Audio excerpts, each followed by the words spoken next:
RTGS ద్వారా మనకందరికీ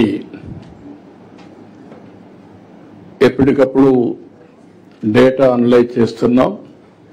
అదే సమయంలో ఆర్టీజీఎస్ చేసే పనులే కాకుండా departments is owners.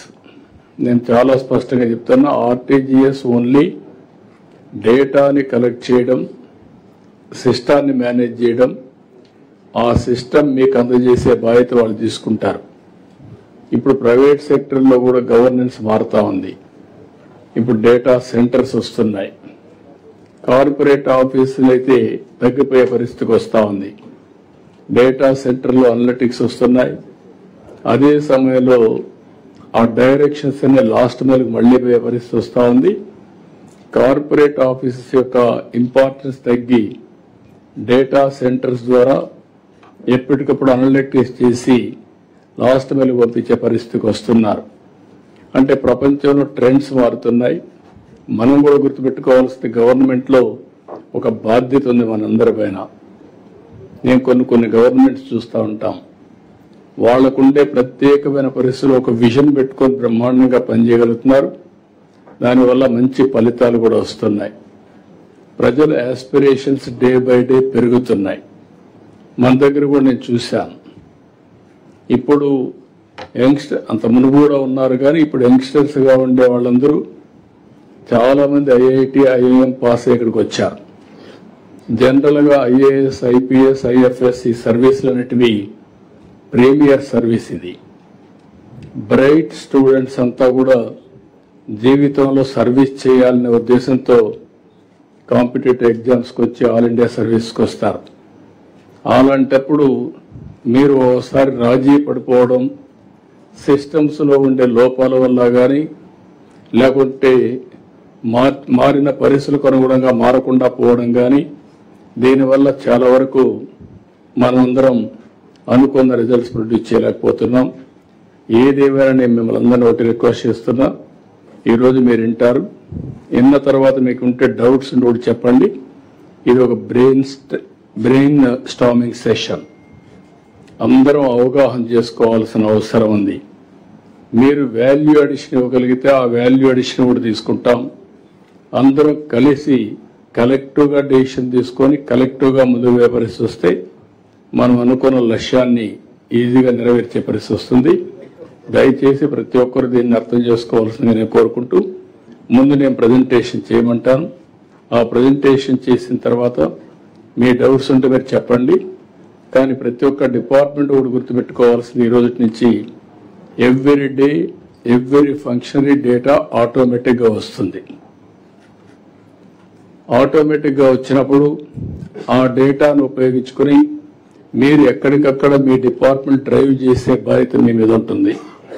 Head of the departments, secretaries, ministers, జిల్లా లెవెల్లో కలెక్టర్స్, డిస్ట్రిక్ట్ అడ్మినిస్ట్రేషన్, కాన్స్టిట్యున్సీ లెవెల్లో ఒక స్పెషల్ ఆఫీసర్ని పెట్టాం. వాళ్ళు కూడా వర్కౌట్ చేస్తారు. ఈసారి ఫస్ట్ టైం అకాడమిక్ ఇన్స్టిట్యూషన్స్ కూడా దీంట్లో ఇంటిగ్రేట్ చేస్తున్నాం. వాళ్ళు ఏమైనా వాల్యూ అడిషన్ ఇవ్వగలుగుతారేమని. ఐఐటి తిరుపతి మన రాష్ట్రంలో ఉండే ఇంపార్టెంట్ ఆర్గనైజేషన్. అదే మరి బిజినెస్ స్కూల్ ఉంటే బాగుంటుందని ఐఎస్బి హైదరాబాద్ కూడా తీసుకున్నాం. వాళ్ళు కూడా వాళ్ళ ఐడియాస్ని తీసుకుని దీన్ని ఏ విధంగా ముందు తీసుకుపోవడం కోసం ఒక మోడల్, ఒక ప్రూఫ్ ఆఫ్ కాన్సెప్ట్ తయారు చేయడానికి మనం ముందుకు పోతున్నాం. దయచేసి అందరూ కోఆపరేట్ చేయాల్సిందిగా మరొక్కసారి అందరికీ విజ్ఞప్తి చేస్తూ, ముందు నేను ప్రజెంట్ చేయమంటాను. ఏదైనా ఉంటే అందులో నేను ఇంటర్వ్యూన్ అవుతాను. థ్యాంక్ యూ అనటాను. Bhaskar.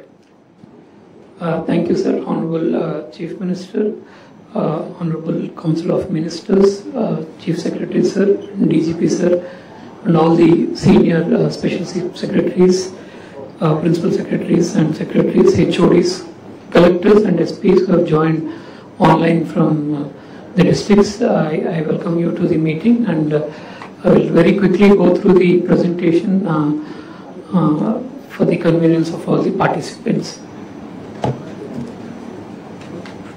So the theme of the conference is data-driven governance. Ante ee rojuna manaki there is a large amount of data which is there, which is both historically available, and we are also generating data every day. We have estimated, sir, we have 6 petabytes of data in the state, in our data centers and in different data sets available, and which is again luckily for us, large set of data are having Aadhaar as the base, so that these data sets can speak to each other. ఒక data set రెండో data సెట్తో interact అయ్యేటటువంటి పరిస్థితి ఉంది కాబట్టి lot of analytics are possible and decisions and day to day decisions or policy decisions ఏవైతే ఉన్నాయో అవి డేటా డ్రివెన్గా చేసేటటువంటి అవకాశం ఉంది.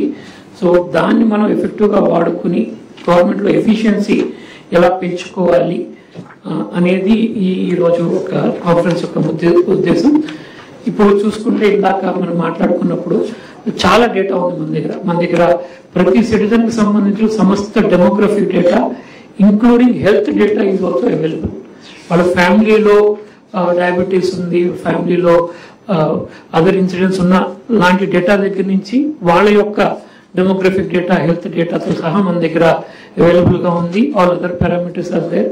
స్కీమ్ డేటా మన దగ్గర ఉంది, సర్వీస్ డెలివరీ డేటా ఉంది, మనం పెన్షన్స్ ఇచ్చిన డేటా ఉంది, ఎవరికి ఏ నెలలో పెన్షన్ ఇస్తాం, ఎంత ఇచ్చాము, ఆ కుటుంబం మొత్తానికి మనం గవర్నమెంట్ ద్వారా ఎన్ని బెనిఫిట్స్ వచ్చాయి, ఎంత వచ్చాయి, lot of data is available. అదేవిధంగా programme data, school enrolment data కావచ్చు, ఇమ్యునైజేషన్ డేటా కావచ్చు, ఇవి కేవలం examples. In fact we have large sets of data and crop cultivation data లాంటి డేటా. అదేవిధంగా spatial data, maps, GIS layers, infrastructure, మనకు అంగన్వాడీ సెంటర్లు ఎక్కడ ఉన్నాయి, స్కూల్స్ ఎక్కడ ఉన్నాయి, వాటి geo location. In fact every citizen యొక్క ఇంటి జియో లొకేషన్ కూడా మన దగ్గర ఉంది. ఇప్పుడు మన దగ్గర వెదర్ డేటా కూడా on GIS layers we are able to get. అదేవిధంగా మన ఇంటర్నల్ డేటా, మన government orders, OMs, notification, circulars, office orders, everything is available. Internal data, large part of it is digitized due to the efforts the government has put in e-office, GOIR register. We were the first state to start issuing the GOs over online and available online. ఇదంతా కూడా మన దగ్గర available గా ఉంది. ఈ రోజున real time data మనకి reservoirs లో ఉన్న వాటర్ లెవెల్స్ దగ్గర నుంచి గ్రౌండ్ వాటర్ లెవెల్ దాకా ఐఓటీస్ వాడుతున్నాం, సెన్సర్స్ వాడుతున్నాం, మనకి ఒక సీసీటీవీ నెట్వర్క్ ఉంది across the state, drones effective గా వాడుకుంటున్నాం, satellite imagery is being used. ఇదంతా కూడా మనకి రియల్ టైమ్ లో వస్తుంది. పైన చూపించిన బాక్స్ అంతా కూడా హిస్టారికల్ గా యాజ్ ఆన్ డేట్ వచ్చేటటువంటి డేటా. ఈ రెండు డేటా సెట్స్ ని మనం ఇప్పుడు వచ్చినటువంటి technology AI and MI layers overlay చేసి మనం రియల్ టైమ్ అనలిటిక్స్ ఎందుకు అవసరం అంటే ఏదైనా డెసిషన్ మేకింగ్ లో ఇంక్రీజ్డ్ యాక్యురసీ గురించి, ఫర్ ఎగ్జాంపుల్ మనం ఒక బెనిఫిట్ ఎవరికైనా ఇద్దాం అనుకుంటే ఉన్న డేటా సెట్స్ అన్నిటి అనలైజ్ చేసి ఎవరు ఎలిజిబుల్ ఎవరు ఇన్ఎలిజిబుల్ అని చేసి వాలిడేషన్స్ చేసి ఆ డెసిషన్ మేకింగ్ యాక్యురసీ చేసుకోవడానికి, అదేవిధంగా స్కీమ్స్ బెటర్ గా టార్గెట్ చేయడానికి, అదేవిధంగా best practices also we can generate from this. ఎక్కడ బాగా జరిగింది, ఎక్కడ బాగా జరగలేదు, what are the good practices that has done also we can generate through the analytics. Predictive analytics లో రాబోయే రోజుల్లో ఏం జరగబోతుంది, which child is going to drop out of school, ఎక్కడ మనకి హెల్త్ ఇష్యూస్ వచ్చేటటువంటి అవకాశం ఉంది, అలాంటివి కూడా మనము ప్రిడిక్టివ్ అనలిటిక్స్ చేసేటటువంటి అవకాశం ఉంది. దీన్ని మనము షార్ట్ టర్మ్ నుంచి లాంగ్ టర్మ్ కి ప్లానింగ్ కి వాడుకోవచ్చు. అదేవిధంగా మనం రియల్ టైమ్ అనలిటిక్స్ నుంచి ప్రిడిక్టివ్ అనలిటిక్స్ నుంచి will be able to generate exception reports. X activity జరగాలి, జరగలేదు, there is a gap, then exception reports మనం తీసి ఎందుకు జరగలేదు కూడా మనం అనలైజ్ చేసేటటువంటి అవకాశం మనకి ప్రిడిక్టివ్ అనలిటిక్స్ వల్ల జరుగుతుంది. దీన్ని మనకి చూపించాం డేటా అనలిటిక్స్ లో. ఒకటి మైక్రో లెవెల్ అనాలిసిస్, ఒక స్టేట్ లెవెల్లో, డిస్ట్రిక్ట్ లెవెల్లో అనాలిసిస్ మనం చూడొచ్చు. Micro level execution can be taken care from the micro level analysis. We find that particular set of villages లో ప్రాబ్లం ఉంది, మేబీ డ్రింకింగ్ వాటర్ ప్రాబ్లం ఉంది, that we get from A micro level analysis. దాన్ని పట్టుకుని fluoride affected areas కావచ్చు, ఏదైనా కావచ్చు, based on that data we can have a very micro level execution plan which we can focus. And then citizen కి సంబంధించిన life stage based services వాళ్ళు అడగకుండానే, so at any stage, at particular age, somebody has to be enrolled in an Anganwadi, somebody has to be enrolled in a school. మన general గా old practice ఏంటంటే మన anganwadi workers అందరూ ఇంటింటికి వెళ్ళి ఆ ఏజ్ గ్రూప్ లో పిల్లలు ఎవరు ఉన్నారో మళ్ళీ ఎతకడం మొదలు పెడతారు, వాళ్ళు ఎన్రోల్ చేస్తారు.